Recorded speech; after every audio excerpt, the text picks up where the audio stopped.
विद्रोह प्रभात live channel की खबरें निरंतर देखने के लिए इस चैनल को सब्सक्राइब करें। सब्सक्राइब करने के लिए सबसे पहले इस सब्सक्राइब बटन को दबाएं। सब्सक्राइब बटन को दबाने के बाद में यहाँ पर बेल आइकन आ जाएगा। बेल आइकन को दबाते ही विद्रोह प्रभात की खबरें आप तक निरंतर पहुंचती रहेगी।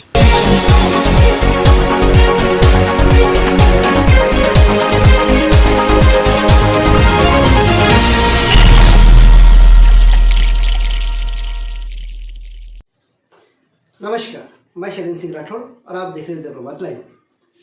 राज्य मंत्री बच्चू कडू, आज इन्हें कौन नहीं जानता। अपने अजीबोगरीब आंदोलन के चलते आज वो महाराष्ट्र में नहीं तो पूरे देश में छा चुके हैं। एक से एक आंदोलन जिनका असर तत्काल ही दिखाई देने को मिल गया था, लेकिन इन आंदोलनों का सबसे ज़्यादा असर गिर रहा था पुलिस डिपार्टमेंट पर।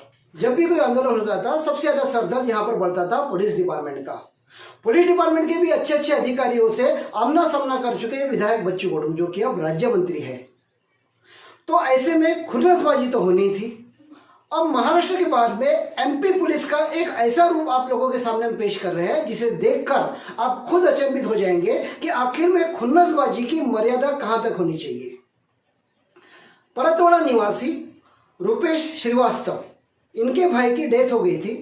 डेथ होने के बाद में अस्थियों का कलश लेकर इन्हें यहां से जाना था। बीच में एमपी की बॉर्डर आ गई खोमई बॉर्डर आने पर रुपेश श्रीवास्तव, इनके भाई गए थे अस्थि कलश को विसर्जन करने के लिए, यहाँ पर जा रहे थे। तो इस बॉर्डर पर पुलिस ने इन्हें रोक दिया। कोरोना निगेटिव का इनके पास में सर्टिफिकेट था, सब डॉक्यूमेंट यहाँ पर बरोबर थे।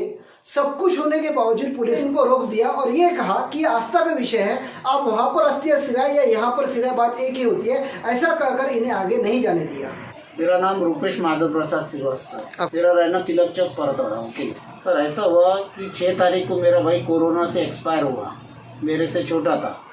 तो वो पुणे में एक्सपायर होने को हमको उसकी लास्ट वास्ट डेड बॉडी को हाथ लगाने दिए नहीं। उसके बाद में हम लोगों को अस्थि कलश लेके यहाँ परतवाड़ा आए।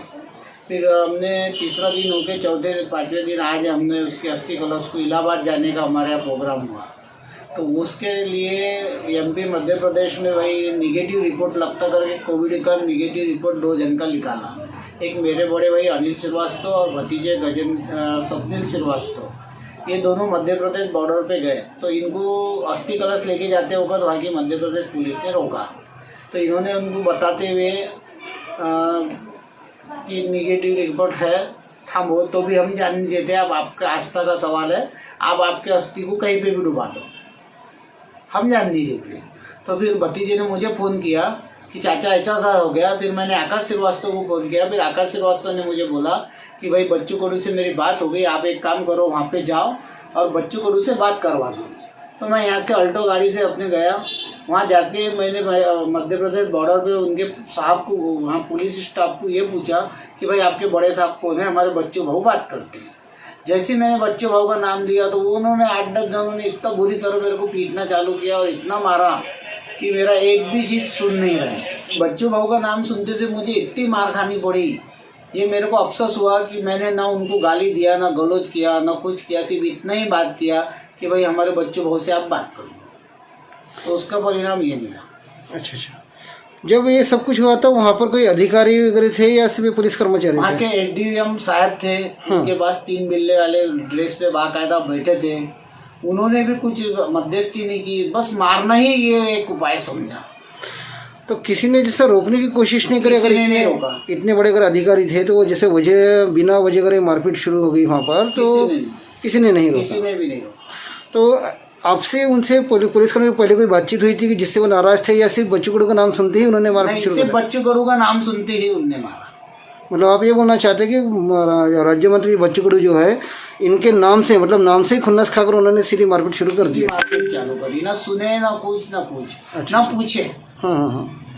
तो इसके बाद में आपने जैसे राज्य मंत्री बच्चू कडू से बातचीत किए थे तो उन्होंने क्या बोले आपको? राज्य मंत्री बच्चू कडू के पास मैं गया, रेस्ट हाउस में आने से उनकी मीटिंग चालू थी। वहाँ मैं गया, वहाँ उनको बताया ये सब हादसा। तो उन्होंने एसपी को फ़ोन किया, एसपी ने अपने थानेदार को फ़ोन किया। फिर मेरी रिपोर्ट दर्ज की गई परतवाड़ा पुलिस स्टेशन, परतवाड़ा थाने में आपकी रिपोर्ट दर्ज हो गई है। बार बार रिक्वेस्ट करने के बावजूद मुंबई पर तैनात पुलिस कर्मचारी सुनने को ही तैयार नहीं थे। इस बात का पता जब रुपेश श्रीवास्तव इनको पता चला तो इन्होंने संपर्क किया राज्य मंत्री बच्चू कडू इनसे।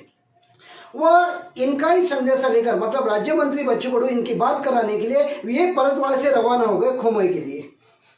खोमई जाने के बाद में यहाँ पर इन्होंने यहाँ के पुलिस अधिकारियों कर्मचारियों से ये कहा कि राज्य मंत्री बच्चू कडू से आप बात कर लीजिए।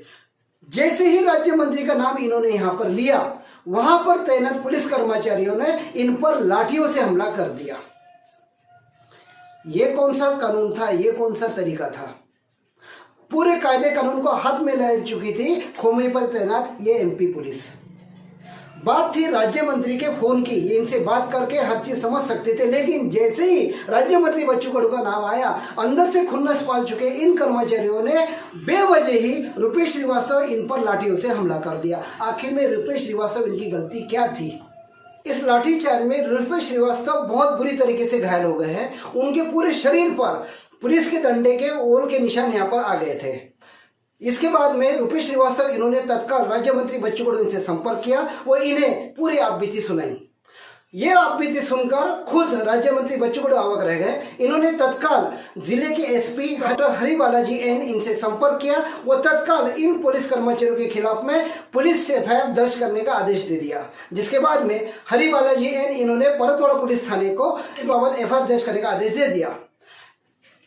रुपेश श्रीवास्तव इनकी शिकायत पर परतवाड़ा पुलिस थाने में पूरी शिकायत दर्ज की गई, वो इसे खोमई पुलिस थाने में ट्रांसफर कर दिया गया। अब इस बारे में हम बहुत ही जल्द राज्य मंत्री बच्चू कडू इनसे मिलकर इनकी प्रतिक्रिया लेंगे। वह एमपी खोमई से जो थानेदार साहिबा है, थानेदार साहिबा का स्टेटमेंट लेंगे कि आखिर में रुपेश श्रीवास्तव इनकी क्या गलती थी और इन पर ये जो लाठीचार्ज हुआ ये किस कायदे के तहत हुआ। तो इसी तरह की खबरों के साथ में हम आपसे आगे भी मिलते रहेंगे। तब तक के लिए दीजिए नमस्कार।